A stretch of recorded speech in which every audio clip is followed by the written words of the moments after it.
அட, பழனி முருகனுக்கு அழகு ராஜ அலங்காரம். நம்ம கந்தனுக்கு என்றென்றுமே அழகு அருணகிரிநாதர் இயற்றிய கந்தர் அலங்காரம். பொங்கு ஆற வேளையில் என தொடங்கும் 59வது பாடல். பொங்கு ஆற வேளையில் வேலை விட்டோன் அருள் போல் உதவ, எங்கு ஆயினும் வரும் ஏற்பவருக்கு இட்டது இடாமல் வைத்த, வங்காரமும் உங்கள் சிங்கார வீடும் மடந்தையரும் சங்காதமோ கெடுவீர் உயிர்ப்போம் அத்தினி வழிக்கே.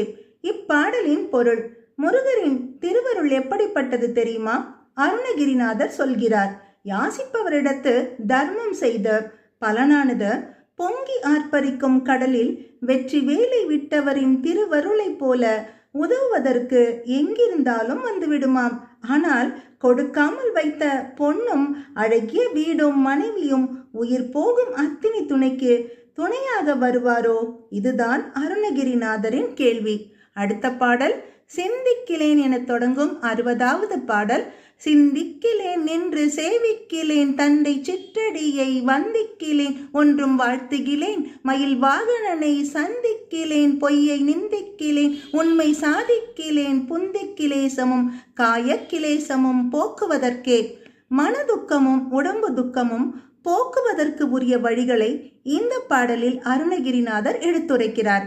அதாவது, இதெல்லாம் போக்க வழிகளான உன்னை நான் சிந்திக்கவில்லை, அதாவது முருகனை நான் சிந்திக்கவில்லை, நின்று சேவிக்கவும் இல்லை, அதாவது வணங்கவும் இல்லை, தண்டை அணிந்த சிற்றடியை நான் வணங்கவும் இல்லை, ஒன்றும் சொல்லி வாழ்த்தவும் இல்லை, மயில் வாகனனை தரிசிக்கவில்லை, பொய்யை நிந்திக்கவில்லை, உண்மையை சாதிக்கவில்லை.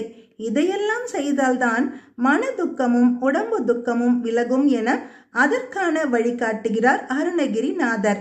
மயில் வாகனனே போற்றி.